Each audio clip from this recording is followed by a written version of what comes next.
Les aventures en plein air peuvent être palpitantes, mais certaines se sont transformées en véritables cauchemars. Des accidents mortels aux rencontres fatales, voici les histoires les plus terrifiantes jamais enregistrées. Restez avec nous pour une heure des morts les plus atroces de l'histoire des aventures en plein air, avec des preuves à l'appui.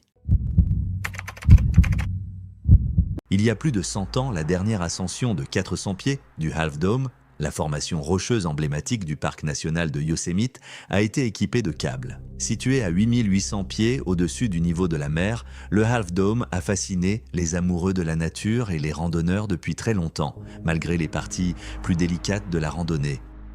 La récompense, disent la plupart des gens, en vaut la peine. C'était probablement ce que Danielle Burnett croyait aussi. Cette femme de 29 ans aimait la nature et était particulièrement friande de randonnée, surtout lorsqu'elles offraient de magnifiques vues. Et quel meilleur endroit pour une vue saisissante que Yosemite. Burnett, originaire de Lake Havasu City, en Arizona, et travaillant comme gestionnaire des médias sociaux à Havasu Springs Resort, à Parker, en Arizona, est arrivée au parc le 5 septembre 2019. Elle avait obtenu un permis distribué par loterie pour grimper au sommet du Half Dome, une nécessité pour tous ceux qui souhaitent s'aventurer sur le sentier. Le sentier du Half Dome mesure environ 17 km et gagne environ 4800 pieds en élévation. En d'autres termes, ce n'est pas une promenade de santé. En fait, la dernière portion du sentier est particulièrement ardue. C'est pourquoi elle a été équipée de câbles en 1919. Les randonneurs sont invités à être prudents et à éviter le sentier s'ils ne sont pas préparés ou en mauvaise forme. Même les randonneurs les plus expérimentés peuvent rencontrer des problèmes avec le mal des montagnes et les conditions météorologiques changeantes comme obstacle possible. Mais ce n'était pas la première randonnée de Danielle Burnett. Elle allait bien pendant la majeure partie de la randonnée, c'est-à-dire jusqu'à ce qu'elle atteigne la fameuse route des câbles. Shaun Slimp et son groupe étaient également sur la route des câbles lorsqu'ils ont entendu une agitation plus haut. Lorsqu'il a levé les yeux, Slimp a vu Danielle Burnett en difficulté. Une légère bruine avait commencé, ce qui semblait terrifier Burnett. Dans sa panique, Burnett a décidé que monter au sommet n'en valait pas la peine. Elle devait faire demi-tour, même si son groupe continuait. Slimp a regardé les chaussures de Burnett glisser sur le rocher, puis la femme est tombée violemment. En un instant, elle a perdu prise sur le câble et a commencé à glisser. Slimp et un de ses amis se sont précipités pour essayer de rattraper Burnett. C'était inutile. Elle était tout simplement trop loin de leur portée. Slimp a regardé avec horreur Danielle Burnett glisser. Ses cris ont percé l'air, puis elle a dégringolé de plus de 500 pieds sur la surface rocheuse. Les autres randonneurs ont dû être évacués pour qu'un hélicoptère puisse arriver. Lorsque les gardes du parc sont arrivés sur les lieux, Danielle Burnett était déjà morte. Sa famille était dévastée. Sa sœur, Nicole Burnett, a publié un hommage sur Facebook demandant aux gens de permettre à sa famille de pleurer en privé. C'est le cœur brisé que je vous informe que notre belle Danielle nous a quittés hier en faisant quelque chose qu'elle aimait tant, disait également le message de Nicole. Selon The Mercury News, Danielle Burnett était au moins la 12e personne depuis 1995 à perdre la vie sur le Half Dome dans le parc national de Yosemite. Un retraité de 70 ans, se retrouvait confronté à l'ennui et à la solitude qui accompagnent souvent la retraite. Ses enfants étant tous adultes et menant leur propre vie, aucun d'entre eux n'était à proximité pour lui tenir compagnie. Ce qui faisait que Unro se sentait perdu dans une mer de journées inactives. Alors qu'il envisageait l'idée de trouver un petit boulot pour occuper son temps, un ami est intervenu, l'incitant à reconsidérer. Après tout, Unro avait passé une vie à travailler dur pour subvenir aux besoins de sa famille. Et maintenant, il était temps pour lui de profiter des fruits de son labeur. En effet, les enfants de Unro avaient tous été éduqués grâce à ses sacrifices et ils veillaient à ce que leur père ne manque de rien à la retraite. Malgré la distance physique qui les séparait, ils s'assurèrent de le soutenir financièrement en lui envoyant de l'argent sur son compte bancaire sans faute. Pourtant, malgré leurs efforts pour subvenir à ses besoins, Unro ne pouvait chasser le sentiment de vide qui persistait dans son cœur. C'est lors d'une de ses visites au parc national de Yellowstone, accompagné de son ami Charlie, que l'horizon de Unro a commencé à changer. Charlie, toujours l'esprit aventureux, l'a exposé à la vie vibrante et à la beauté époustouflante du parc, lui ouvrant les yeux sur un monde de possibilités au-delà des limites de sa propre maison. Le duo trouvait réconfort et joie dans les paysages sereins et les eaux colorées de Yellowstone, leur lien se renforçant à chaque visite. Même lorsque Charlie n'était pas disponible pour l'accompagner, Unro se retrouvait attiré par le parc, cherchant refuge et revitalisation au milieu de la splendeur de la nature. Pour Unro, Yellowstone est devenu plus qu'une simple destination. C'était un sanctuaire, un endroit où il pouvait échapper à la monotonie de la vie quotidienne et redécouvrir la joie de vivre. Qu'il explore les sentiers sinueux ou qu'il soit simplement assis au bord des lacs tranquilles, Unro trouvait la paix et le contentement dans le monde naturel qui l'entourait. Un samedi apparemment ordinaire, Unro se sentait à nouveau attiré par l'attrait du parc national de Yellowstone.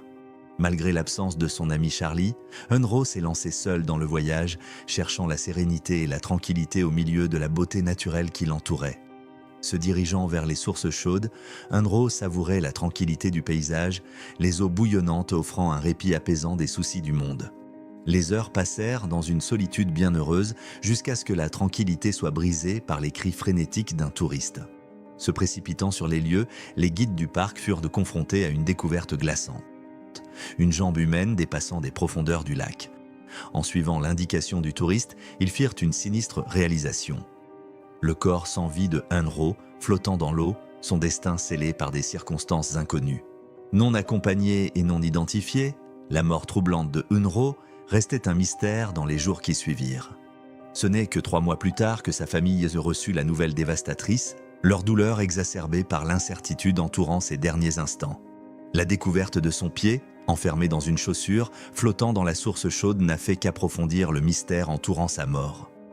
Sans témoin pour éclairer les événements qui se sont déroulés, les enquêteurs désespérés tâtonnaient dans l'obscurité alors que leurs efforts étaient continuellement entravés par un manque cruel de preuves et d'indices tangibles. Leur enquête avançait lentement, chaque piste se révélant souvent être une impasse. Alors que certains spéculaient qu'il aurait pu accidentellement tomber dans la source et être incapable de s'en échapper, d'autres restaient sceptiques, remettant en question les circonstances de sa mort prématurée. Malgré leurs meilleurs efforts, le service des parcs nationaux a conclu son enquête, optant pour ne pas partager d'informations supplémentaires avec le public. Pour la famille endeuillée de Unro, la nouvelle de sa mort tragique a bouleversé leur vie, les laissant lutter contre la douleur de la perte et les questions sans réponse qui persistaient dans son sillage. Le cœur lourd, ils se rendirent au Wyoming pour mettre leur père bien-aimé à son dernier repos, honorant sa mémoire avec un adieu digne et sincère. Alors qu'ils se rassemblaient pour pleurer et se souvenir de l'homme qui avait touché leur vie de tant de façons, ils trouvèrent du réconfort dans les souvenirs précieux qu'ils partageaient. Bien que sa mort reste enveloppée de mystère, l'amour et l'héritage de Unro perdureraient comme une lueur d'espoir dans l'obscurité de leur chagrin. Le mardi 20 novembre 2022, un homme de 33 ans et sa femme de 31 ans, un couple marié, ont entrepris une randonnée autorisée de 16 miles à travers les Narrows dans le parc national de Zion. Cette randonnée implique généralement de patauger dans les eaux froides de la Virgin River qui serpente à travers un vaste canyon majestueux. Dans cette zone, la réception des téléphones portables est pratiquement inexistante. De plus, la roche et la terre solide qui forment le canyon absorbent ou affaiblissent les signaux qui parviennent à pénétrer dans cette gorge imposante. Si cette situation peut sembler décourageante pour beaucoup, le couple ne l'a pas ressenti de la même manière au début de la randonnée. Comme prévu, ils ont parcouru les kilomètres, profitant des paysages spectaculaires et de l'expérience unique qu'offre ce parcours. Cependant, à l'approche de la tombée de la nuit, leur situation s'est subitement dégradée. Le temps a chuté de façon inattendue à des niveaux dangereusement bas. Il est choquant de constater que la température a continué à baisser régulièrement, descendant même en dessous du point de congélation de l'eau. L'absence d'équipement de protection adéquat pour lutter contre le froid n'a fait qu'aggraver leur situation déjà précaire. En peu de temps, ils ont commencé à présenter des symptômes d'hypothermie, un état critique qui survient lorsque la température du corps chute en dessous des niveaux normaux parce qu'ils perdent de la chaleur plus rapidement qu'ils n'en produisent. Au cours de la nuit, ils ont pris la décision prudente d'établir un camp et d'attendre le matin au lieu de poursuivre leur randonnée. S'ils avaient avancé un peu plus, ils auraient pu obtenir de l'aide car il y avait des installations au bout du sentier. Mais dans l'obscurité et le froid, ils ont choisi de ne pas risquer une progression supplémentaire. Au matin, leur état s'était encore détérioré par rapport à la nuit précédente. Voyant la gravité de la situation de sa femme, l'homme, bien que gravement affecté lui aussi, a rassemblé ses dernières forces pour continuer le voyage seul afin de chercher de l'aide pour sa compagne. Avec un courage remarquable, il a fini par rencontrer d'autres visiteurs du parc qui lui ont rapidement porté secours et ont prévenu les autorités.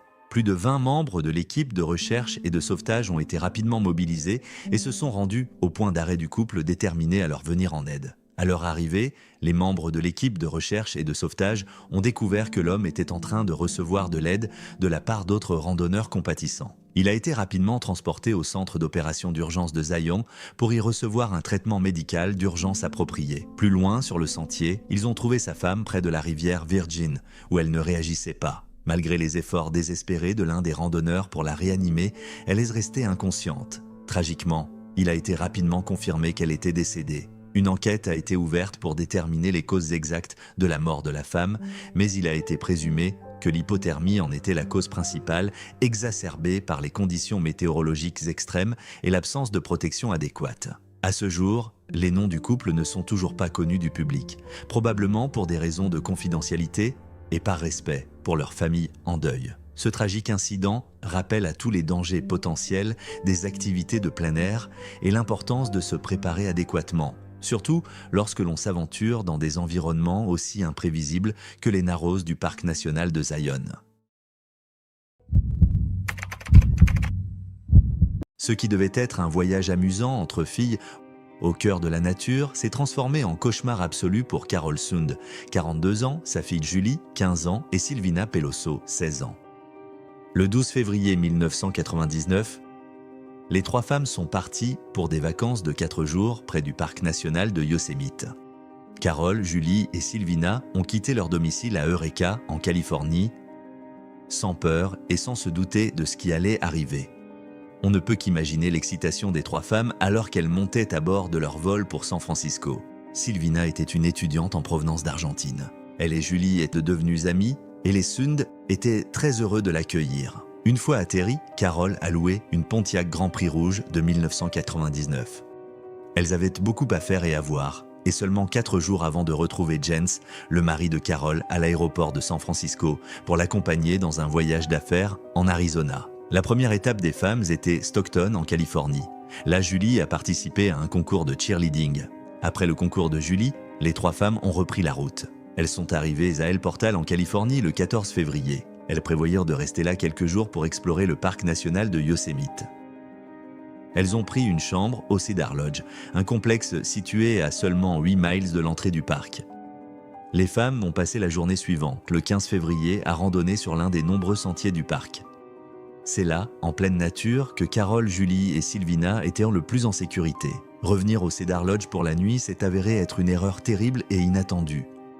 Les femmes ont quitté le parc à un moment donné pendant la soirée. Elles étaient fatiguées et voulaient se détendre avant de dormir.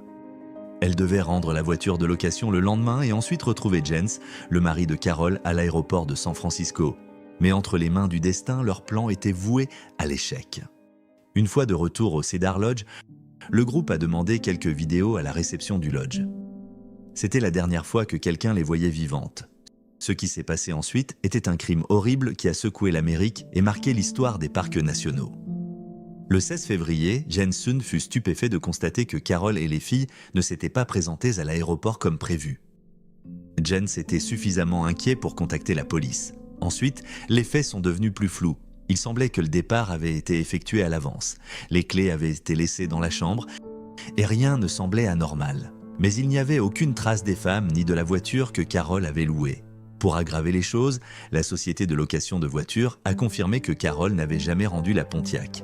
Les policiers locaux, les rangers, les bénévoles, la famille et les amis se sont tous réunis pour fouiller le parc dans une tentative désespérée de retrouver les femmes. 2 semaines plus tard, le portefeuille de Carol est apparu inexplicablement à Modesto, intact. Étaient-elles encore en vie? À ce stade, la situation semblait désespérée. Le 18 mars 1999, les pires craintes de Jens Sund sont devenues réalité. La Pontiac rouge de 1999 a été retrouvée, cachée près de l'autoroute 108, dans la région de la forêt de Stanislaus, une région que les habitants utilisaient comme dépotoir. La voiture était brûlée. À l'intérieur de la voiture, les autorités ont fait une découverte macabre, 2 corps carbonisés qui ont ensuite été identifiés comme étant ceux de Carol Sund et Silvina Pelosso. À ce stade, le FBI s'est impliqué. Une semaine plus tard, les autorités ont reçu une note indiquant l'emplacement du corps de Julie. « Nous nous sommes amusés avec celle-ci », disait cruellement la note. Le corps de Julie Sund a été découvert le 25 mars près du lac Pedro, dans le comté de Tuolumne. Le corps était sévèrement décomposé, mais la cause de la mort était claire, la gorge de Julie avait été tranchée. Il a fallu un autre crime pour attraper le tueur. Joa Ruth Armstrong a été atrocement assassiné près de sa cabine. La veille, des témoins avaient repéré une voiture bleue garée près de la cabine de la femme. La police a utilisé cette information pour retrouver le tueur de Joie et a été stupéfaite de constater que toutes les pistes menaient à Cary Stayner, un homme à tout faire de 37 ans au Cedar Lodge Motel, qu'ils avaient déjà interrogé en relation avec les meurtres des Cinder et Peloso. Cette fois, Stayner a avoué. Le soir du 15 février, il a tenu Carol, Julie et Sylvina sous la menace d'une arme.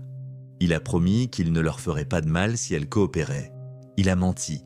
Il a ligoté et bâillonné les femmes, étranglé et abattu Carol, puis agressé sexuellement et tué Sylvina Peloso. Il a ensuite emmené Julie au lac, où il l'a agressée sexuellement avant de lui trancher la gorge. Bien que Stayner ait plaidé non coupable des meurtres des Sunday Peloso, invoquant la folie, le juge a décidé de le condamner à mort 3 fois, une fois pour chaque meurtre. Cary Stayner a maintenant 62 ans et est toujours vivant. La relation entre Mark O'Neill et son demi-frère, Kim Crumbo, est unique en son genre. Mark avait 67 ans, tandis que son demi-frère, Kim Crumbo, en avait 74. Malgré leurs 7 ans de différence, ils appréciaient toujours pleinement leurs moments ensemble. Tous deux travaillaient comme conservationnistes et pendant leur temps libre, ils exploraient la nature. Les deux hommes avaient consacré leur vie à la préservation du monde naturel, travaillant sans relâche pour protéger et conserver les paysages vierges qu'ils chérissaient tant. Ensemble, ils entreprirent d'innombrables aventures, explorant la nature sauvage et s'immergeant dans la beauté du grand air. Pour O'Neill et Crumbo, chaque expédition était plus qu'un simple voyage dans l'inconnu.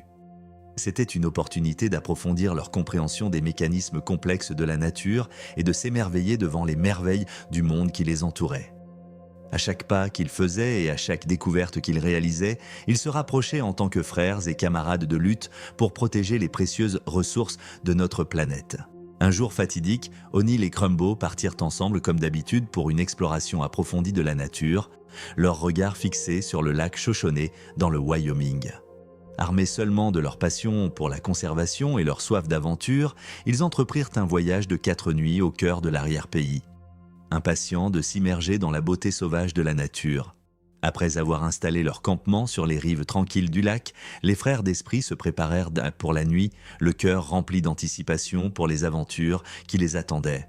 Alors qu'ils s'endormaient paisiblement sous un ciel étoilé, leurs esprits s'emplissaient de rêves des merveilles incroyables qu'ils allaient découvrir dans les jours à venir.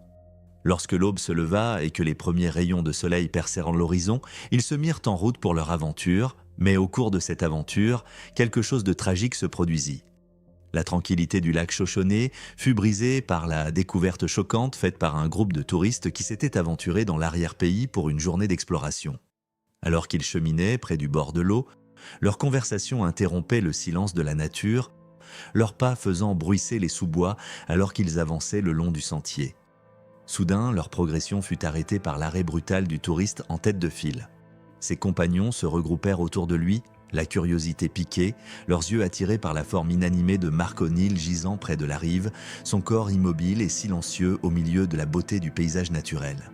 Le choc et l'incrédulité se répandirent dans le groupe alors qu'ils se confrontaient à la sombre réalité de ce qu'ils avaient devant eux. Avec une maturité posée, ils réagirent rapidement, en contactant immédiatement les services d'urgence et en alertant les autorités de la découverte tragique qu'ils avaient faite. Ils ont fourni des détails cruciaux pour aider dans l'enquête et faciliter l'intervention rapide des secours. Le corps d'O'Neill fut rapidement transporté à l'hôpital où une autopsie révéla que la cause de sa mort était l'hypothermie. Un rappel glaçant de la puissance implacable de la nature et des dangers qui se cachent dans ses profondeurs. Alors que la nouvelle du destin tragique d'O'Neill se répandait, l'inquiétude montait pour la localisation de son frère, Kim Crumbo, qui avait entrepris l'excursion avec lui. Les proches devinrent de plus en plus anxieux et inquiets lorsque les frères ne revinrent pas de leur voyage prévu de 4 nuits, ce qui entraîna une montée de leur inquiétude croissante, les poussant finalement à signaler le retard inquiétant aux autorités du parc. La recherche de Crumbo fut lancée avec une urgence renouvelée, les équipes ratissant la région près du lac Shoshone, à pied, en bateau, avec l'assistance de chiens de recherche et d'hélicoptères. Tous les efforts furent faits pour le localiser avec du matériel sonar déployé pour rechercher des indices sous la surface de l'eau. Malgré les efforts exhaustifs des équipes de recherche et de sauvetage, Crumbo resta introuvable, sa localisation enveloppée de mystère alors que l'enquête sur sa disparition se poursuivait. Les jours se transformant en semaines, l'espoir de le retrouver vivant s'amenuisait, laissant les proches aux prises avec l'incertitude déchirante de son sort. Pourtant, au milieu du désespoir et de la douleur, subsistait une lueur d'optimisme. Une croyance inébranlable que la résilience et les instincts de survie de Crumbo le guideraient même dans les moments les plus sombres. Avec chaque jour qui passait, la recherche continuait, alimentée par la détermination inflexible de le ramener à la maison et de fournir une clôture pour sa famille en deuil. Alors que l'incident restait sous enquête, la recherche de Crumbo persistait avec des bénévoles et des autorités refusant d'abandonner l'espoir de le retrouver vivant. Bien que le passage du temps apportât son lot de défis et d'incertitudes, la détermination de réunir Crumbo avec ses proches demeurait inébranlable, une lueur d'espoir face à une adversité écrasante. Et alors que les jours se transformaient en semaines, et les semaines en mois, la recherche de Kim Crumbo se poursuivait, témoignage du pouvoir durable de l'amour, de l'espoir et du lien indéfectible entre deux frères unis par une passion commune pour la conservation et un amour pour le grand air. Le sentier Angel's Landing est une destination très prisée du parc national de Zion depuis son ouverture au public à l'été 1926. Le sentier attire chaque année des centaines de milliers de randonneurs, tous désireux de relever le défi qu'il représente. Au fur et à mesure de l'ascension, les randonneurs peuvent souffrir de déshydratation, d'épuisement dû à la chaleur et d'insolation en raison de l'augmentation des rayons du soleil. Il n'y a pas d'eau disponible sur l'ensemble de l'itinéraire, l'ascension est longue et régulière, avec un dénivelé de près de 1500 pieds. Le défi ultime se présente lorsque les grimpeurs atteignent le dernier kilomètre de la randonnée. Ils doivent alors continuer à marcher en s'accrochant aux chaînes qui courent parallèlement au sentier, sous peine de tomber dans le grès orange. La vue depuis cette section est à couper le souffle, mais les dangers sont également à leur maximum. Les chaînes, bien qu'elles fournissent un certain soutien, ne sont pas infaillibles, et la moindre erreur peut avoir des conséquences désastreuses. Malgré la réputation du sentier pour son terrain difficile et ses risques potentiels, les aventuriers ne se décourageaient pas pour autant, peut-être par goût du risque et du frisson. C'est ainsi que les candidats se renouvelaient chaque fois sur ces sentiers pittoresques. Le 3 mars 2017, Tate Ryan Volino, 45 ans, d'Osprey, en Floride, a décidé de le gravir comme d'innombrables autres avant lui. Il a commencé la randonnée, qui fait environ 5,4 miles aller-retour, plutôt que de participer à une randonnée en groupe, qui procure souvent un sentiment de sécurité et d'assistance en cas de problème. Volino a opté pour une expédition en solitaire. Cette décision laisse supposer qu'il était un randonneur expérimenté, bien que cela n'ait jamais été confirmé. En choisissant de randonner seul, Volino s'est exposé à des risques accrus, car en cas de chute ou d'incident, il n'y aurait personne pour lui venir en aide immédiatement. À un moment donné de l'ascension, Volino est tombé d'un des points les plus élevés du sentier et a fait une chute mortelle. Il n'y avait personne avec lui au moment de la chute, et l'on ne sait pas exactement ce qui l'a fait tomber. Peu de temps après, un couple de randonneurs a découvert Volino étendu sur le sol rocheux, inerte. Par la suite, du personnel a été envoyé pour sécuriser la zone et fermer le sentier aux autres randonneurs pendant que l'équipe de recherche et de sauvetage du parc récupérait le corps de Volino. Le sentier a été rouvert plus tard dans la journée, après que le corps de Volino ait été emporté. L'enquête menée sur la mort prématurée de Volino a révélé une grande visibilité des traumatismes sur son corps. Cela correspondait à des blessures causées par une chute de grande hauteur, bien que la hauteur exacte d'où il était tombé reste inconnue. Sa mort a ensuite été qualifiée de tragique accident de randonnée, comme l'ont rapporté les autorités du parc. Il s'agit du 15e décès sur le sentier Angel's Landing et du premier cette année-là. De son vivant, Volino était connu comme un écrivain prolifique ayant travaillé dans le secteur des services financiers. Il a écrit de nombreux livres et ouvrages de fiction sur le thème du golf, notamment The Front Nine et Pull the Pin. Au-delà de ses activités littéraires, il consacrait son temps à des activités de bénévolat au sein d'organisations telles que Habitat for Humanity, démontrant ainsi son engagement au service de la communauté. En outre, il trouvait du réconfort et de la joie en faisant du kayak chaque fois qu'il en avait l'occasion. Au moment de sa tragique disparition, il laissait derrière lui une femme aimante et deux fils.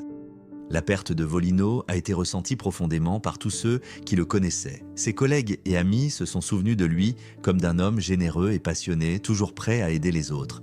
Ses écrits continueront d'inspirer les amateurs de golf et de littérature, tandis que son dévouement à la communauté restera gravé dans les mémoires de ceux qui ont eu la chance de le connaître. Le parc national de Yellowstone, réputé pour sa beauté naturelle et sa faune abondante, attire des visiteurs de tous les coins des États-Unis, notamment pendant les longs week-ends. Cependant, avec l'afflux de nouveaux arrivants, il existe un risque d'ignorance ou de non-respect des règles et des directives du parc, en particulier en ce qui concerne les interactions parfois inattendues et imprévisibles avec la faune locale. Le jour du Memorial Day, en 2022, ce risque est devenu une réalité frappante lorsqu'une femme dans la vingtaine s'est retrouvée face à face avec un bison dans une rencontre terrifiante. Les autorités du parc ont depuis longtemps insisté sur la nécessité pour les visiteurs de maintenir une distance de sécurité avec la faune et de s'abstenir de les approcher ou d'essayer d'interagir avec eux. Malgré ces avertissements incessants, des incidents comme celui du jour de la fête du Memorial Day soulignent les conséquences lorsqu'on ne respecte pas ces directives. Le voyage de cette femme de 25 ans de Grove City, Ohio, vers les paysages époustouflants du parc national de Yellowstone a commencé avec le désir innocent de s'immerger dans la beauté de la nature. Elle n'aurait jamais imaginé que son aventure prendrait un tournant périlleux, modifiant à jamais le cours de son histoire. Par un lundi matin serein, alors qu'elle se promenait le long de la passerelle en bois près du Black Sand Basin, son chemin a croisé celui d'un bison, une créature formidable incarnant l'esprit sauvage de l'Ouest américain. Dans un moment fugace de curiosité ou peut-être d'inconscience, du danger inhérent, elle s'est approchée du bison, déclenchant sans le savoir une chaîne d'événements qui se terminerait par une confrontation terrifiante. Le bison, percevant une menace potentielle pour son territoire, a réagi avec une agressivité instinctive, déployant sa force redoutable contre la femme totalement inattentive. La force incroyable de l'attaque l'a projetée dans les airs avec une violence inouïe, offrant un témoignage de la férocité implacable de cet animal. Ce spectacle dramatique révèle à quel point la nature peut être à la fois majestueuse et redoutable. Les conséquences de cette rencontre ont été graves, la femme ayant subi des blessures graves, notamment une plaie par perforation infligée par les puissantes cornes du bison. Après l'attaque, les premiers intervenants sont rapidement arrivés sur les lieux, leur intervention rapide s'avérant cruciale pour stabiliser son état et assurer sa survie. Avec la plus grande urgence, la femme a été transportée au centre médical régional de l'Est de l'Idaho, où une équipe de professionnels de la santé a travaillé sans relâche pour lui prodiguer les soins et les traitements dont elle avait désespérément besoin. Alors que la nouvelle de l'incident se répandait, des rapports contradictoires concernant le sort de la femme ont émergé, certains déclarant prématurément sa mort. Cependant, il est impératif de faire preuve de prudence et de s'abstenir de toute spéculation jusqu'à ce que la confirmation officielle soit fournie par les autorités compétentes. En attendant, l'incident sert de rappel sobre des dangers inhérents aux interactions avec la faune dans le parc national de Yellowstone et dans d'autres environnements naturels. Bien que ces paysages majestueux offrent des opportunités inégalées d'exploration et de découverte, ils exigent également un profond respect pour l'équilibre délicat entre les humains et la faune. Alors que l'enquête sur l'incident se poursuit, il incombe à tous les visiteurs de Yellowstone et d'autres régions sauvages d'exercer la prudence, de respecter les règlements du parc et de donner la priorité à leur sécurité et au bien-être du monde naturel. Seule une gestion responsable et une vigilance constante peuvent garantir que les générations futures continueront de profiter pleinement de la splendeur et de la beauté de ces paysages chéris.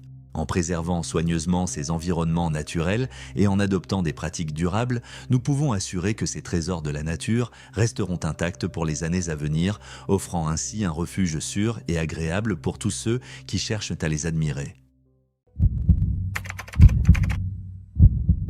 Dean Potter et Graham Hunt ont passé l'après-midi du 16 mai 2015 à déblayer les arbres et les broussailles de la propriété que Potter venait d'acheter.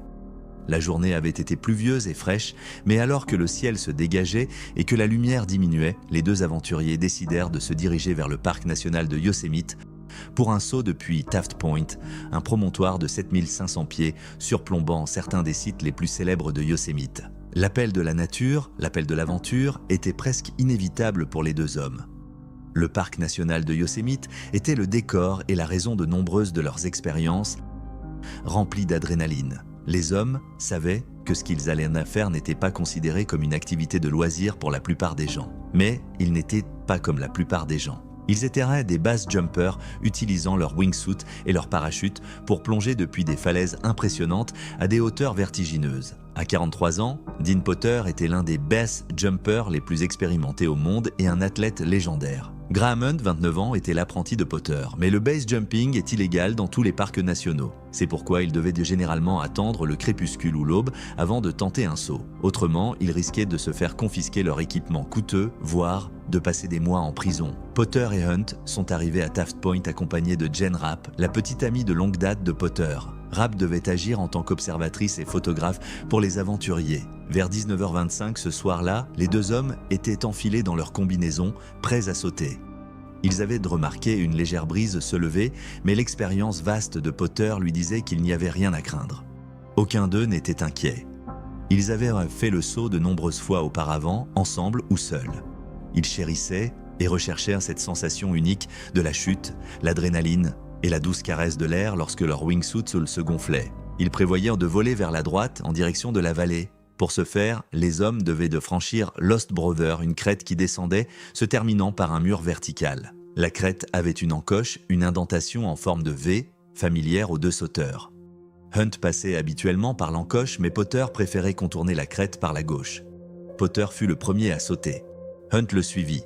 Rapp prit des photos, mais les hommes tombèrent rapidement hors du cadre avant que l'objectif ne les capte à nouveau, cette fois en train de planer. Hunt dépassa naturellement Potter, sa combinaison était faite pour la vitesse, tandis que celle de Potter était adaptée au long vol. Dean Potter cherchait constamment à améliorer ses tactiques. En fait, il avait passé du temps au Canada à travailler sur un nouveau design destiné à lui permettre d'atterrir sans utiliser de parachute. Il plaidait également constamment pour la légalisation du base jumping. Potter pensait que le sport devrait être légal dans les parcs nationaux qui, selon lui, offrèrent de nombreux spots naturellement sûrs pour sauter. Mais quelque chose d'inattendu s'est produit ce soir-là. Alors que Jen Rapp prenait des photos, elle vit Graham Hunt virer à gauche. Hunt changea immédiatement d'avis et vira de nouveau vers la droite. Pendant ce temps, Dean Potter se dirigeait vers l'encoche. Ils disparurent dans le trou, hors de la vue de Rapp. Puis, un bruit. Un second bruit plus sourd et plus lourd suivit. Rapp ne pouvait pas imaginer le pire. Elle attendit un signal des hommes, mais rien ne se produisit. Rapp quitta le parc et retrouva Rebecca Haney, la petite amie de Hunt. Haney était très inquiète. Lorsqu'il devint clair que quelque chose de terrible avait pu se produire, les deux femmes contactèrent Mike Gauthier, le chef de cabinet de Yosemite. Gauthier fut celui qui assembla une équipe de recherche et de sauvetage de Yosemite. Si Potter et Hunt étaient encore en vie et blessés, le temps était essentiel. L'équipe fouilla pendant des heures, en vain. Ce n'est que le lendemain matin, le 17 mai, que Potter et Hunt furent retrouvés, lorsqu'un hélicoptère de l'État de Californie se joignit aux efforts de recherche. Les pilotes utilisèrent les photos de Rapp de la veille pour repérer l'emplacement probable de l'accident. 2 Rangers furent alors transportés sur le site. Dean Potter et Graham Hunt étaient morts. Les corps furent récupérés et un mémorial fut érigé à Taft Point.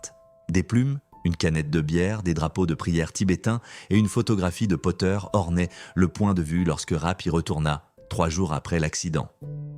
La cause de l'accident reste un mystère, bien que les théories abondent. Certains disent que Potter a vu Hunt heurter le mur et a perdu sa concentration, ce qui a causé son propre crash. D'autres pensent que les manœuvres de Hunt et son crash ont causé des perturbations de l'air qui ont emporté Potter vers sa mort. Potter avait sauté avec un smartphone attaché à sa tête, mais l'appareil était trop endommagé par l'impact. Le seul à connaître la vérité est Yosemite lui-même. Le voyage d'Amy Adamson a commencé dans la nature sauvage de l'Alaska, où elle est née dans les années 1980 dans une famille aimante. Seule fille de la famille, elle était choyée d'affection et d'encouragement par sa mère, Janet Adamson. Dès son plus jeune âge, il était évident qu'Amy possédait une soif de connaissance et un amour profond pour la nature. Après avoir reçu une solide éducation, culminant par un diplôme universitaire, Amy a entamé une carrière prometteuse dans l'enseignement. Sa passion pour l'éducation se manifestait dans son approche pédagogique. Elle était reconnue pour sa capacité à expliquer des concepts complexes d'une manière compréhensible pour ses élèves, favorisant une compréhension et une appréciation plus profonde de l'apprentissage. Malgré les attentes hautes de sa famille et de ses pairs du fait de son potentiel, le cœur d'Amy aspirait à autre chose. C'est pendant son temps en tant qu'enseignante qu'elle a découvert son amour pour la randonnée. Bien que l'enseignement lui apportait satisfaction, Amy trouvait une véritable joie et un sens dans l'exploration de la grande nature. Sa décision de quitter les 4 murs de la salle de classe pour la vaste étendue de la nature a surpris et suscité le scepticisme de son entourage. Cependant, Amy est restée ferme dans sa conviction que sa véritable vocation se trouvait au-delà de la salle de classe. Elle voyait la randonnée non seulement comme une passion personnelle, mais aussi comme un moyen de défendre la préservation de la nature et d'inspirer les autres à entreprendre leur propre aventure, à explorer la beauté du monde. En 2015, Amy a fait un saut et s'est lancée dans un voyage qui allait changer sa vie pour toujours. Elle a entrepris de parcourir les États-Unis en randonnée, traversant montagnes, forêts et vallées, tout en documentant ses expériences et ses réflexions. Ces aventures l'ont menée dans des zones de nature sauvage reculées, des parcs nationaux et des sites emblématiques, chaque pas alimentant sa passion pour l'exploration et la découverte. Parmi les nombreux parcs qu'elle fréquentait, le parc national de Yellowstone occupait une place spéciale dans le cœur d'Amy. Sa beauté sauvage et sa nature indomptée l'attiraient encore et encore, à tel point qu'elle ne pouvait s'empêcher de revenir sans cesse. Elle se retrouvait souvent perdue dans ces vastes étendues infinies, où son esprit s'élevait, se libérait et se renouvelait à chaque pas qu'elle faisait. Un jour, apparemment ordinaire de 2023, Amy s'est levée tôt, a pris son bain, rassemblé son équipement et est partie pour le parc national de Yellowstone, comme elle l'avait fait tant de fois auparavant. Elle était une habituée du parc, elle y est entrée facilement, et ce fut la dernière fois qu'on la vit. Elle ne se doutait pas que c'était son dernier voyage dans la nature qu'elle aimait tant. Les heures se sont transformées en jours et toujours aucun signe d'Amy. La panique a saisi sa mère, Janet, alors qu'elle attendait anxieusement le retour de sa fille. Alors que les heures s'étiraient jusqu'au soir, l'inquiétude de Janet s'est transformée en alarme. Quand Amy n'est pas rentrée à la maison, elle a su que quelque chose n'allait pas. En courant vers le parc, Janet a découvert que sa fille y n'avait pas été vue depuis son entrée dans le parc plus tôt dans la journée. L'immense étendue du parc national de Yellowstone s'étendait devant l'équipe de recherche, un paysage accidenté, regorgeant de nature sauvage indomptée. Le personnel du parc et des guides expérimentés s'étaient rassemblés. Leur mission claire, trouver Amy Adamson. Avec sa connaissance du parc et son amour pour la nature, ils espéraient qu'elle était simplement perdue ou blessée, attendant d'être secourue. Ils ont fouillé le parc, naviguant à travers des forêts denses, des terrains rocheux et des sentiers sinueux. Leurs efforts étaient infatigables, alimentés par la détermination de ramener Amy saine et sauve. Mais alors que le soleil commençait à se coucher à l'horizon, leur recherche a pris une tournure sombre. C'est sur le sentier Buttermilk, à l'ouest du parc national, qu'ils ont découvert la terrible vérité. Le corps sans vie d'Amy gisait sur le sol, son corps meurtri et mutilé, une vision hantée qui a bouleversé l'équipe de recherche. Avant qu'ils ne puissent commencer à comprendre la réalité sombre devant eux, Janet Adamson, la mère d'Amy, a été emmenée au bureau du parc, protégée de la scène déchirante. À mesure que la nouvelle de la mort d'Amy se répandait, Janet a été submergée de chagrin. Dans une déclaration publique partagée sur les réseaux sociaux, elle a exprimé la profondeur de sa tristesse, pleurant la perte de sa fille bien-aimée. Pourtant, au milieu de l'angoisse, Janet a trouvé du réconfort en sachant qu'Amy était décédée en faisant ce qu'elle aimait, explorer les merveilles du monde naturel. Les responsables locaux ont plus tard confirmé la cause de la mort d'Amy, une perte de sang excessive due à une attaque d'ours. C'était un rappel tragique des dangers qui se cachent dans la nature sauvage, en particulier dans les zones habitées par de grands mammifères carnivores comme les grizzlies. Des ondes de choc ont traversé la communauté, provoquant une réaction intense et des discussions renouvelées sur la sécurité de la faune sauvage, sur l'importance cruciale de mettre en place des moyens de dissuasion appropriés et efficaces. À mesure que les enquêtes se déroulaient, les autorités ont découvert des preuves indiquant une rencontre avec un grizzly. Des traces trouvées près du corps d'Amy ont confirmé la présence du redoutable prédateur, éclairant les événements qui ont conduit à sa disparition prématurée. Les experts ont pesé leurs mots, offrant des éclaircissements sur la nature rapide et brutale des attaques d'ours, brossant un tableau effrayant des derniers moments d'Amy. Au milieu de l'indignation suscitée par les dangers posés par les grizzlies, des efforts ont été déployés pour capturer le prédateur insaisissable responsable de la mort d'Amy. Cependant, malgré plusieurs tentatives pour piéger et retirer l'ours de la zone, il est resté insaisissable, échappant à la capture à plusieurs reprises. La communauté est restée attentive sur ses gardes, aux prises avec la menace persistante et sérieuse qui rôdait dans leur environnement. Des mois plus tard, le même grizzly est réapparu, cette fois s'aventurant dans une zone résidentielle à la recherche de nourriture. Dans une tentative désespérée de protéger la communauté, les responsables ont dû prendre des mesures décisives, entraînant la mort de l'ours. Grâce à l'analyse génétique et à d'autres facteurs d'identification, les autorités ont confirmé que l'ours avait effectivement été impliqué dans l'attaque fatale contre Amy, clôturant ainsi un chapitre tragique qui avait bouleversé la communauté. À la suite de la mort tragique d'Amy, son héritage a perduré. Son livre, Walking Out, One Teacher's Reflections on Walking Out of the Classroom to Walk America, servait de témoignage à son esprit aventureux et à sa passion inébranlable pour la nature. Bien que son voyage ait été écourté, son impact sur ceux qu'elle a touchés perdurera, rappelant la fragilité et la beauté de la vie dans la nature. En août 2022, Jethal Agni-Hotri décide de visiter le parc national de Zion avec 2 de ses amis pour une randonnée dans les Narrows. Elle adore passer du temps en plein air, mais ne peut le faire fréquemment en raison de sa vie trépidante de jeune chercheuse prometteuse au département d'hydrologie et des sciences atmosphériques de l'Université d'Arizona. Tout bien considéré, elle voyait cette randonnée comme un moyen idéal de se détendre et de se ressourcer après de longues heures de travail stressant. Elle espérait ainsi évacuer le stress universitaire avant de commencer le semestre d'automne à l'Université d'Arizona. Cependant, alors que Jethal et ses amis se préparaient à commencer leur randonnée, les responsables du parc de Zion ont émis plusieurs alertes de crues soudaines. Étant donné que la randonnée à travers les Narrows implique de traverser le lit de la Virgin River à certains endroits, la perspective d'être pris dans la rivière lors d'une crue soudaine était potentiellement mortelle et très dangereuse. Quoi qu'il en soit, Jethal a décidé de poursuivre la randonnée comme prévu. Pendant ce temps, ses amis ont choisi l'option plus sage de rester en arrière, préférant ne pas risquer leur sécurité. Ils ont tous prévu de se retrouver sur le parking du centre d'accueil des visiteurs plus tard dans la soirée, après avoir chacun profité de leur journée. Pendant la randonnée, la crue éclair a frappé soudainement, transformant en quelques minutes les laves sèches et les surfaces rocheuses lisses des Narrows en une dangereuse rivière d'eau et de débris en mouvement rapide. Malheureusement, Jethal, qui ne savait pas nager, a été emporté par la crue avec un groupe d'autres randonneurs. Peu après la crue soudaine, les gardes du parc ont été informés que des randonneurs avaient été emportés par les eaux. Ils ont rapidement organisé une équipe de sauvetage pour leur venir en aide.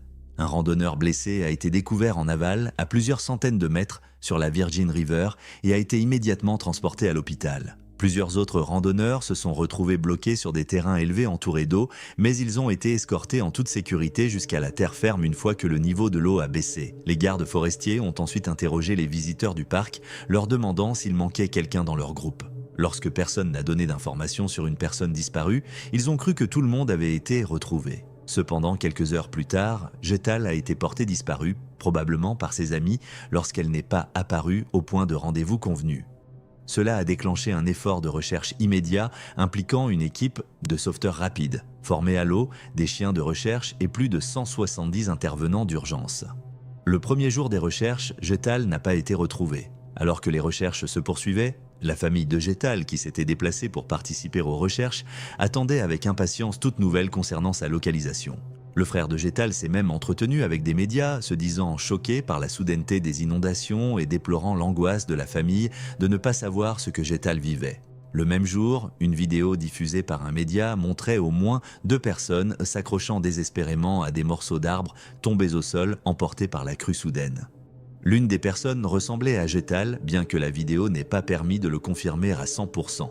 Lorsque le frère de Jethal a été interrogé à ce sujet, il a exprimé sa profonde inquiétude quant à la possibilité que ces images glaçantes aient capturé les derniers instants de sa sœur. Les recherches se sont poursuivies le 2e jour, les secouristes parcourant avec soin les zones où Jethal aurait pu être emporté par l'inondation. Ils ont concentré leurs efforts sur les sections profondes et à fort débit de la rivière, ainsi que sur les zones où la végétation est dense et où il y a des embâcles. Cependant, ce n'est qu'au 4e jour des recherches que Jethal a finalement été découverte. Elle a été retrouvée à 6 km au sud des Narrows, déjà décédée, une triste réalité confirmée plus tard par un médecin légiste. À la suite du décès de Jethal, les hommages se sont multipliés pour honorer sa mémoire. Son université l'a décrite comme gracieuse, humble et dévouée, tandis qu'un ami proche s'est souvenu d'elle comme de la personne la plus merveilleuse et a loué sa gentillesse envers tout le monde. Un service funéraire a été organisé pour Jethal le jeudi 25 août 2022 à Metcalf Mortuary à Street George dans l'Utah. Des collègues et des amis ont partagé des souvenirs et des histoires, soulignant à quel point elle était une source d'inspiration pour tous ceux qui la connaissaient. Son amour pour la nature et sa passion pour la science resteront à jamais gravés dans les mémoires de ceux qui ont eu la chance de la connaître. Tomer Frankfurter n'avait qu'un seul objectif lorsqu'il escaladait le bord de la falaise, obtenir des photos vraiment cool de son voyage. Il n'avait pas peur, après tout, Frankfurter savait qu'il ne serait pas le premier touriste à prendre des décisions risquées pour créer des souvenirs inoubliables. Et il était jeune, à peine 18 ans. À cet âge, tout semble possible, tout sauf le pire. C'était le 4 septembre 2018 et Tomer Frankfurter visitait le parc national de Yosemite. Le jeune homme effectuait une tournée de 2 mois aux États-Unis. Après quoi il devait retourner chez lui, en Israël, pour commencer son service militaire obligatoire dans l'armée israélienne. Frankfurter passait son séjour avec un ami de la famille de Fresno, en Californie. Frankfurter et son ami sont arrivés ensemble à Yosemite. Frankfurter choisit de suivre le Mist Trail, la randonnée emblématique de Yosemite. Avec des vues à couper le souffle tout au long du parcours, le Mist Trail est extrêmement populaire auprès des touristes. Ainsi, ce n'est pas exactement une randonnée solitaire, mais les foules se raréfient à mesure que l'on se rapproche d'un lieu vraiment spectaculaire, le sommet de Nevada Fall, une cascade de 594 pieds de haut. Les touristes les plus aventureux et en forme optent pour randonner l'intégralité du Mist Trail afin d'atteindre le sommet de la cascade. Le 4 septembre 2018, le jeune Tomer Frankfurter en faisait partie. À un moment donné, pendant la randonnée, Frankfurter et son ami se sont séparés. Mais comme le Mist Trail est si populaire, il n'a pas fallu longtemps avant que Frankfurter ne trouve un groupe amical de touristes venant d'Israël, d'Allemagne et d'autres pays et décide de les rejoindre pour le reste de la journée. Le sentier devenait de plus en plus ardu à mesure qu'ils se rapprochèrent du sommet de Nevada Fall. Mais l'effort en valait largement la peine. Une fois arrivé au sommet de la cascade, le groupe décida qu'il était temps de déjeuner avec vue. L'endroit était à couper le souffle, avec le rugissement tonitruant de l'eau soulignant la beauté de la vallée en contrebas. Alors qu'il se préparait à repartir, Tomer Frankfurter eut une idée de dernière minute. Il dit à ses nouveaux amis qu'il voulait essayer de recréer une photo qui avait beaucoup de succès sur les réseaux sociaux. Dans celle-ci, un touriste visitant Telegraph Rock près de Rio de Janeiro, au Brésil, se suspendait à un surplomb rocheux, comme si la personne se trouvait à des milliers de pieds au-dessus du sol. Ce que Frankfurter ne réalisait pas, c'était que la photo n'était qu'une illusion d'optique, avec le rocher suspendu à seulement 3 pieds au-dessus d'un sentier en contrebas. Frankfurter jeta son sac à dos de côté et tendit son smartphone à une femme du groupe, lui demandant de prendre quelques photos. D'autres membres du groupe essayèrent d'intervenir, arguant que c'était trop dangereux. Mais Frankfurter était déterminé, il voulait ces photos. Ignorant les autres, le jeune homme de 18 ans commença à escalader le bord de la falaise et se suspendit au-dessus de la cascade. La femme prit plusieurs photos de Frankfurter, puis vint un cri soudain à l'aide. Au début, certains des randonneurs pensèrent que l'adolescent plaisantait, mais ensuite, ils le virent. Ses bras tremblaient, scintillant de sueur. Il luttait pour s'accrocher. Plusieurs membres du groupe se précipitèrent pour l'aider, mais essayer de le tirer de nouveau sur le sentier devint impossible. Les sauveteurs potentiels ne pouvaient pas obtenir une bonne prise sur les bras mouillés de sueur de Frankfurter. Et il n'y avait aucun équipement qui pouvait les aider à le tirer. Tout s'est terminé en un instant. Il a glissé de leur emprise. Puis, Tomer Frankfurter est tombé à sa mort, à environ 600 pieds, en contrebas, près de la rivière Merced. Il est mort sur le coup, devenant l'une des au moins 300 personnes à être mortes après une chute d'une grande hauteur dans le parc national de Yosemite. Le samedi 5 juin 2021, Cassie Brown, âgée de 26 ans, une passionnée de canyoning et une guide bien aimée de la Zion Adventure Company, s'est lancée dans une aventure de canyoning en solo dans le parc national de Zion. Cassie avait souvent partagé ses expériences avec d'autres canyonneurs locaux, explorant divers terrains avec enthousiasme. D'autres fois, elle était accompagnée de sa mère, elle aussi passionnée par cette activité exaltante. Cependant, ce jour-là, pour des raisons qui demeurent mystérieuses, Cassie a choisi de partir seule, en quête d'une expérience personnelle unique.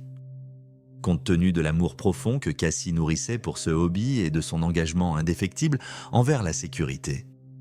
Son excursion semblait destinée à être une journée tout à fait normale, remplie du frisson de la découverte et de l'aventure. Cependant, lorsqu'elle a quitté son domicile ce matin-là, aucun membre de sa famille n'aurait pu imaginer que ce serait la dernière fois qu'il la verrait en vie. Au cours de son périple, Brown a atteint un canyon réputé pour être relativement facile à parcourir par les amateurs de canyoning. En descendant ce canyon, elle a été confrontée à un défi inattendu. Sa corde, cet outil de confiance qu'il avait toujours soutenu dans ses descentes précédentes, s'est soudainement coincée dans un rappel, rendant la situation périlleuse. Elle a tenté à plusieurs reprises de libérer la corde, mais malgré ses efforts déterminés, celle-ci est restée obstinément bloquée. À ce moment-là, Cassie se trouvait à une véritable croisée des chemins. Elle pouvait choisir d'attendre qu'une autre personne passe par là et la trouve, ou bien elle pouvait tenter de remonter la corde pour rejoindre son itinéraire initial. Sachant qu'il n'y avait aucune garantie que quelqu'un d'autre passerait par ce canyon ce jour-là, l'idée de passer une nuit entière coincée à mi-chemin était peu séduisante. Cassie a donc pris la décision audacieuse de remonter la corde, espérant pouvoir se sortir de cette situation délicate. Malheureusement, son choix s'est révélé tragique. En tentant de remonter, la corde a cédé de manière inattendue, propulsant Cassie dans une chute libre déchirante de 50 à 80 pieds. Elle a violemment heurté le sol rocailleux et impitoyable en contrebas, subissant de multiples blessures graves, dont plusieurs fractures. Environ 1 heure après la chute de Brown, un autre groupe d'explorateurs de canyon est tombé sur son matériel d'escalade abandonné. Cela indiquait clairement qu'un randonneur était en difficulté quelque part dans le canyon. Un membre du groupe a immédiatement rebroussé chemin pour alerter l'équipe de recherche et de sauvetage de Zion qui a aussitôt mobilisé toutes ses ressources pour localiser et secourir Cassie. Alors que les recherches s'intensifiaient, l'équipe de recherche et de sauvetage a pris des mesures décisives pour assurer une intervention rapide. Ils ont temporairement fermé plusieurs itinéraires de randonnée essentiels pour accéder aux canyons tels que The Narrows, Mystery et Orderville Canyons. Des arrêts populaires comme l'arrêt de la navette Temple of Sinawava et Riverside Walk ont également été fermés pour faciliter les recherches. Un hélicoptère de sauvetage a été dépêché pour faciliter les opérations. Cependant, la pente abrupte du canyon et son étroitesse ont rendu l'accès direct à Cassie impossible. Après plusieurs heures d'efforts intenses, le personnel médical a finalement atteint Cassie, qui était allongée sur le sol, à peine consciente. Ils ont immédiatement commencé à lui prodiguer les premiers soins, espérant pouvoir la stabiliser et l'évacuer vers l'hôpital le plus proche. Malheureusement, ces efforts se sont révélés vains. Quelques instants après leur arrivée, Cassie a succombé à ses blessures, laissant sa famille et ses amis dans une douleur indescriptible. Le corps de Brown a été récupéré du canyon le dimanche soir et transporté à la morgue pour une autopsie. Une enquête a été ouverte pour déterminer la cause exacte de l'accident, bien qu'aucun acte criminel ne soit suspecté. Après sa mort, de nombreux hommages ont afflué de la part d'amis et d'autres canyonneurs fréquentant le parc national de Zion. Un de ses amis a déclaré qu'elle apportait toujours une perspective précieuse et compétente sur les fentes calcaires du Grand Canyon et qu'elle maîtrisait l'art du canyoning avec une expertise inégalée. Une autre personne a souligné qu'elle était dévouée à servir et à partager ses connaissances et son amour pour le plein air avec les autres. Cassie Brown restera à jamais dans les mémoires comme une exploratrice audacieuse et une guide passionnée, dont l'esprit aventureux continuera d'inspirer tous ceux qui l'ont connue. La famille Griffin vivait dans un quartier suburbain pittoresque, apparemment idyllique en surface mais abritant une tempête turbulente au sein de leur propre maison. Bess Morris, la matriarche, luttait depuis longtemps avec le tempérament fougueux de sa plus jeune fille, Catherine. Si seulement elle avait su les conséquences de céder à la nature fougueuse de Catherine dès son plus jeune âge, peut-être que les choses auraient tourné différemment. En tant que Benjamin de la fratrie, le tempérament fougueux et indomptable de Catherine s'est révélé de manière flagrante dès le jour de sa naissance. Son frère aîné, Aaron, était témoin de son enfance tumultueuse, se retrouvant souvent pris dans le feu croisé de ses accès de colère. Un incident en particulier restait gravé dans sa mémoire comme une cicatrice. C'était le jour où leur père, Ross, avait décidé de se raser la barbe. Une décision qui, sans le savoir, allait déclencher la colère de Catherine sur la famille sans méfiance. À seulement 5 ans, Catherine ne pouvait pas comprendre la signification du choix de son père. Pour elle, c'était une trahison du familier, une perturbation du statu quo auquel elle s'était habituée. Avec des larmes coulant sur son visage, elle a déchaîné son tempérament caractéristique sur son père, refusant d'accepter le visage inconnu qui lui faisait face. Dans son esprit encore si jeune et impressionnable, Ross avait commis un péché qu'elle considérait comme impardonnable, un acte si grave qu'elle était résolue à ne jamais le tolérer ni l'oublier.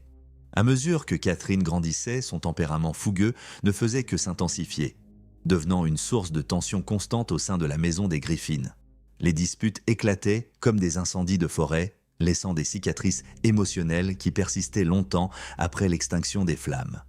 Bess Morris, accablée de culpabilité et de regret, souhaitait avoir pris une position plus ferme avec Catherine dès le début. Un incident s'est produit quand elle avait 38 ans.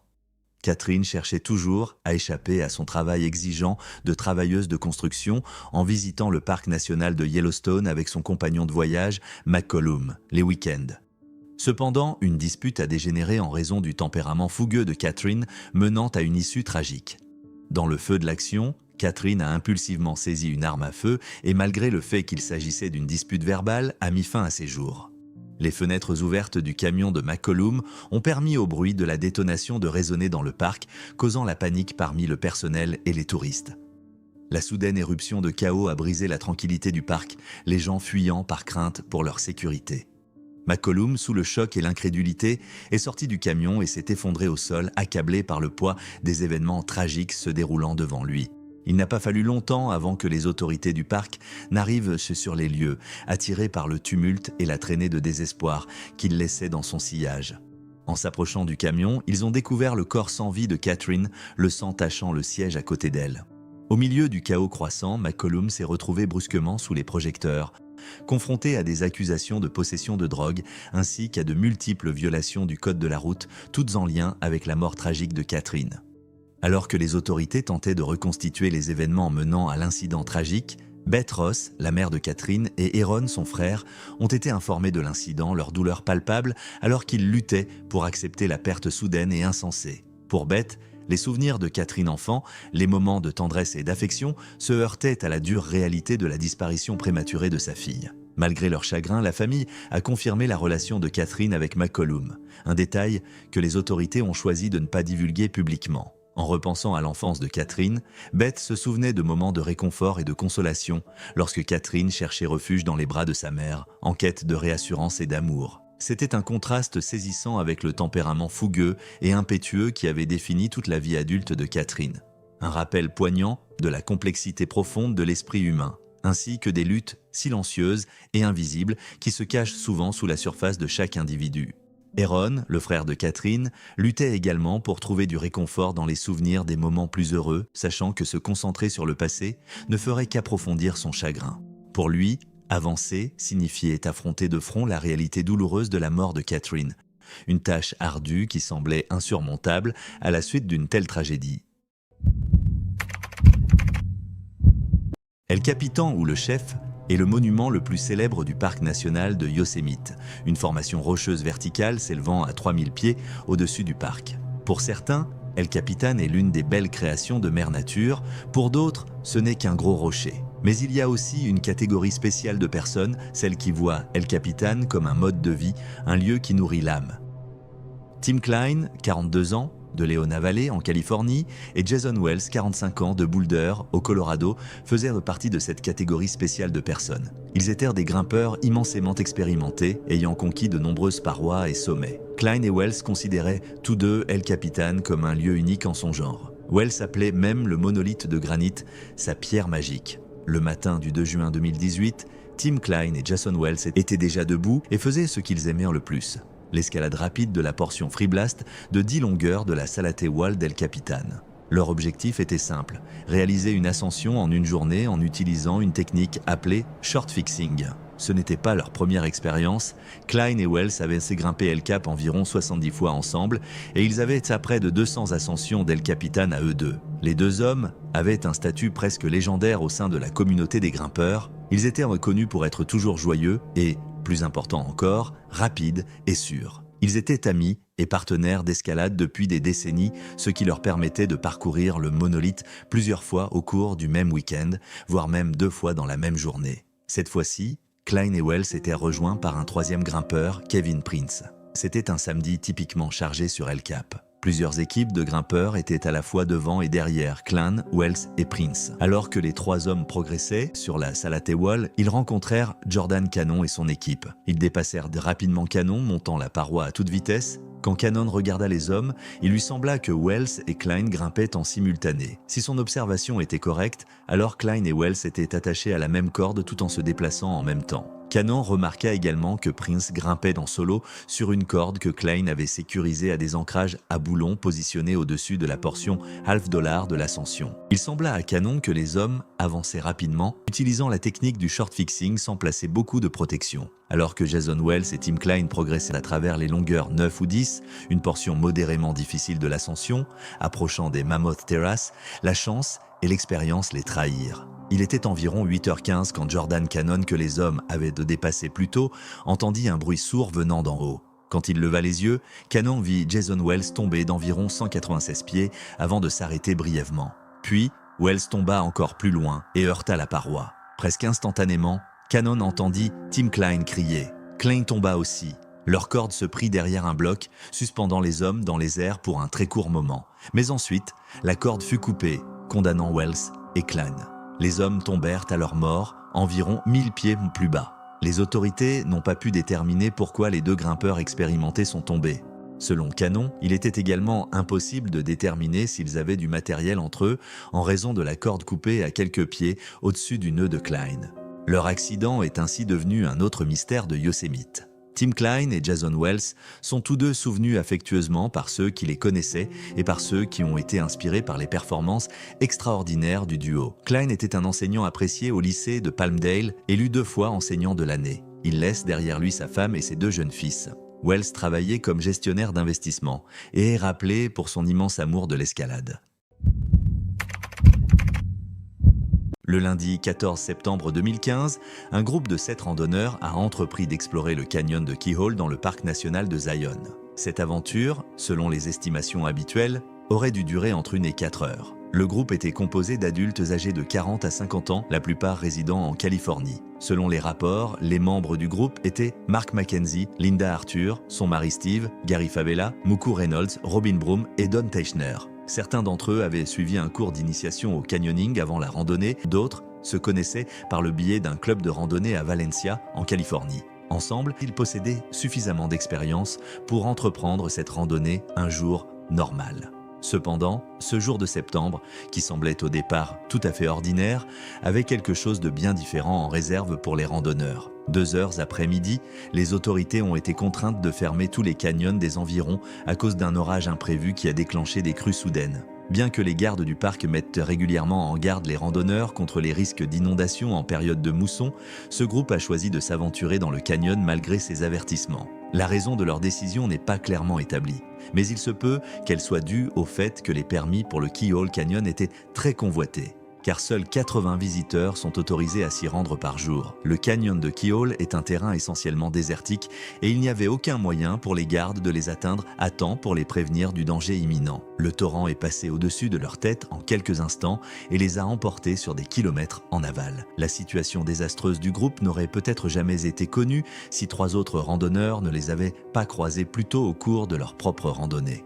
Lors de cette rencontre fortuite, les 3 randonneurs ont aidé le groupe à prendre une photo de groupe, une image qui allait tragiquement devenir la dernière qu'ils partageraient jamais. Les 3 randonneurs, qui avaient échappé de peu aux crues soudaines, ont alerté les gardes du parc au sujet des 7 randonneurs lorsqu'ils sont revenus à la base. Forts de cette information cruciale, les gardes forestiers ont cherché à localiser les véhicules des randonneurs pour vérifier s'ils étaient revenus. Cependant, lorsque les gardes forestiers sont arrivés sur place, ils ont constaté que les véhicules étaient toujours là, mais leurs propriétaires étaient introuvables. Normalement, une opération de recherche et de sauvetage aurait dû être mobilisée immédiatement pour localiser les randonneurs disparus. Cependant, il a été jugé trop dangereux de lancer une telle opération en raison de la tempête qui faisait encore rage. Quelques heures plus tard, les équipes de recherche et de sauvetage, aidées par des chiens spécialement entraînés, ont commencé à passer au peigne fin plusieurs kilomètres de la zone.